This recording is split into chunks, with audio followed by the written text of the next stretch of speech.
A story you'll see only on ABC 7. If you've walked downtown lately, you may have noticed El Paso doesn't really have much when it comes to street food. We've learned of a special privilege contract between the city and one company which controls all the food sold on the streets of downtown. ABC 7's Matt Doherty is in downtown El Paso this hour with the story you'll see only right here on ABC 7. Matt.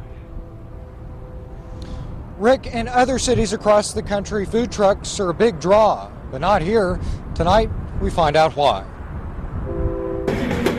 Tom's restaurant has been doing good business, considering it's been open less than a year. Caramelized onions. And French-style sweetbread isn't bread at all. It's the thymus gland of a calf, not exactly in high demand in El Paso.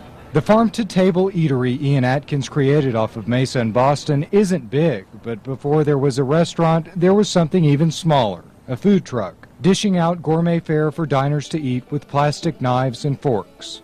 It's a concept that's worked in other big cities across the country. Food trucks in LA and Austin often win praise from national food critics. But when Atkins tried to bring the idea to downtown El Paso, he was told it wasn't allowed. This is the Drifter. It's planted out here in Sunland Park and hasn't seen a pulled pork sandwich in quite a while. Ian Atkins says he had high hopes for the food truck, but all those hopes were dashed, all because of a contract. It's called a special privilege contract signed back in 2010. It grants exclusive rights to one company, Big Boy Ice Cream, to control all the food sold on the streets of downtown El Paso. I think it's one of the greatest contracts they have created in El Paso. For Big Boy president and owner Daniel Morales, it looks that way. The company pays the city a little more than $20,000 a year. In return, Big Boy is the only vendor allowed to sell food outdoors in downtown at 20 sites on the locations you see here on the map. And they get to have all of that area until 2015. Oh, it's definitely a monopoly, but I don't know it's a monopoly in the sense that it's illegal. It's not a monopoly. It's just competition. And that's what people like. Morales says the contract was necessary in downtown. In the past, he says vendors clogged downtown streets, obstructing pedestrian traffic. When I went to look at the carts, I found customers standing at an unmanned food cart, unable to buy a bottle of water. The vendor down the street, shopping for clothes. And in the carts, Everything's processed food, bags of chips, cotton candy, maybe like a caramel apple. Just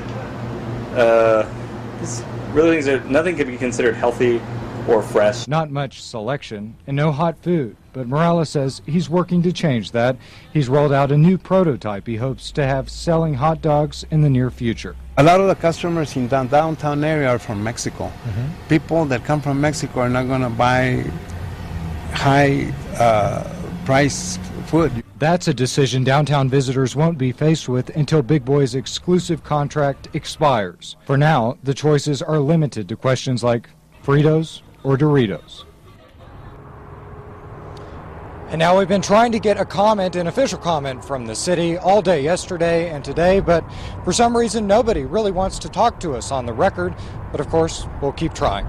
For now, I'm live in downtown El Paso this hour. Matt Doherty, ABC 7. All right, thank you very much, Matt. Here at 6, your accurate